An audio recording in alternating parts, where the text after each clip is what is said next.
Welcome back to DXB today. Now, it is still the week of GITEX. That means it's all tech and AI, and we're very excited to introduce our next guest, who is a global media and tech thought leader, recognized by Forbes magazine as one of the top 50 leaders in the MENA region. Please join us in giving a warm welcome to the Managing Director for the Middle East and Africa at Meta. It's Faris Akkad. Faris, thank you so much for being on the show. Thank you for having me. I thought I was on the show when I read that you were going to be here. Faris Akkad and Faris Akkad. We must have had a split somewhere.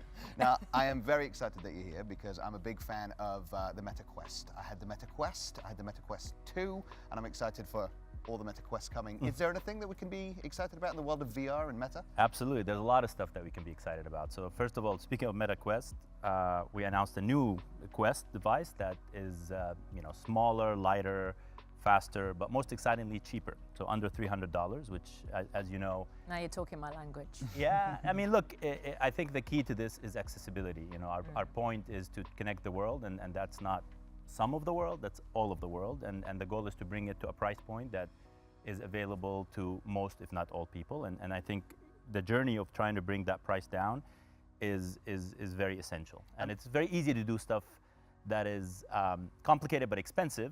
It's much harder to do stuff that is complicated but cheaper. Absolutely. Yeah, you've got to find those right price points, otherwise everyone's out of the market.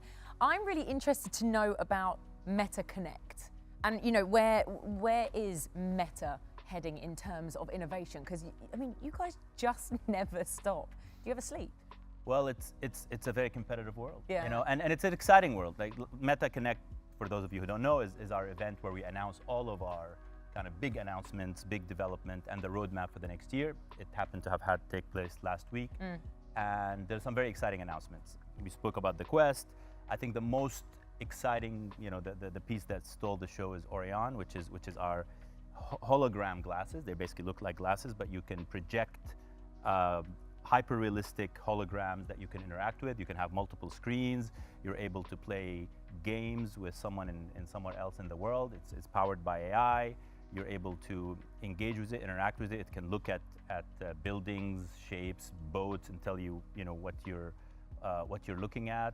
And it has a tremendous amount of potential in terms of usage. So think about a pair of glasses that you can wear most of the day, and they're tracking your activity, etc. And it comes to dinner time. I think it happens to all of us. I look at my dish and it says, hey, today you've already had, let's say, 1,500 calories. You're looking at 700 calories. If you want to stick to the 2,000 calories, maybe skip the fries. It can allow you to manage your contact. It allows you to measure your vitals, and all of this in a very sleek and seamless wearable device. It allows you to translate any language to any language. So the possibilities are endless. The other quite innovative thing about Orion is that also the way you navigate Orion is through a very sleek wearable bracelet that detects very subtle movements in your hand. So you're not having to do any of these type of, as I talk usually, I'm quite Minority physical, report. yeah. Okay.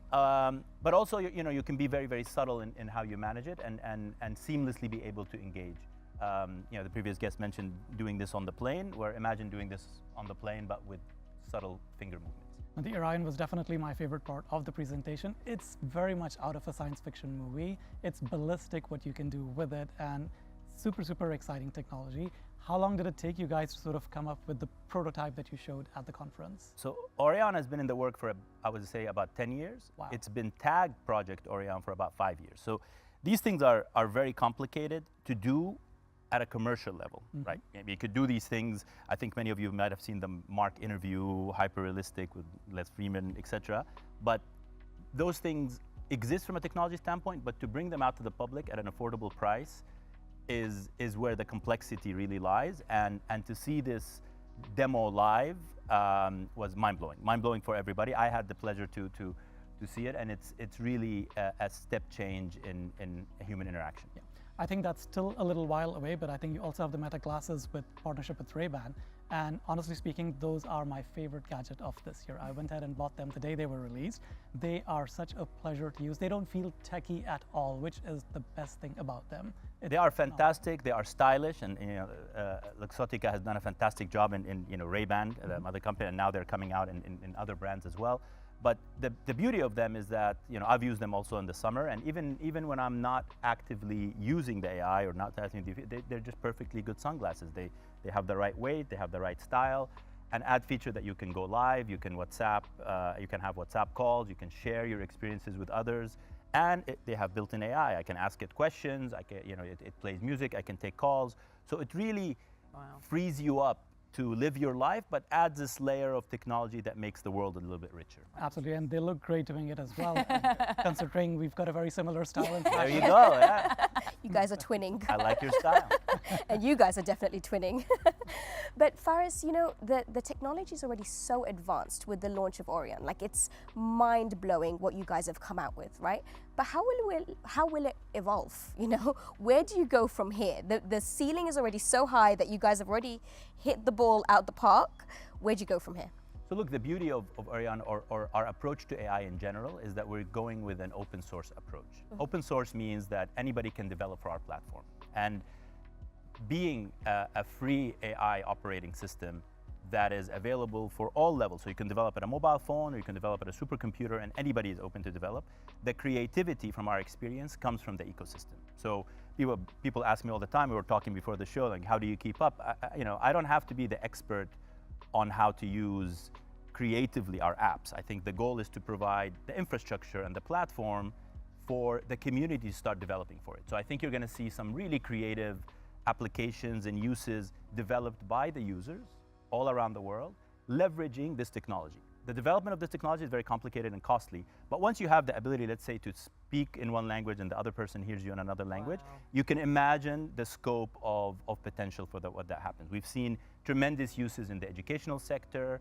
There's a company out of Nigeria that's providing access through WhatsApp to educational material for people who don't have access, and that's also powered by AI, because Meta AI now will be available on all of our messaging platforms, WhatsApp, Instagram, Messenger, etc. You have the possibility of being able to leverage these wearables in fitness, which is another category that's growing very, very fast. You can basically have a battle at the Coliseum, wearing those glasses. What you do in your spare time, Faris, is completely up to you. Yeah. It is what I do in my spare time. It actually is. Well, you two are really, Well, really hey, related. if you want to go to the Coliseum, let me know. We'll let you know. Faris, listen, we are so tight on time, and I'm sorry, because I know that we're all like listening to every single word, and we're desperate to know more. But we have to move on. I'm sorry, but thank you so much, because My pleasure. I can't even imagine how busy you are. So for taking the time, thank you so much. Thank you indeed. for having me.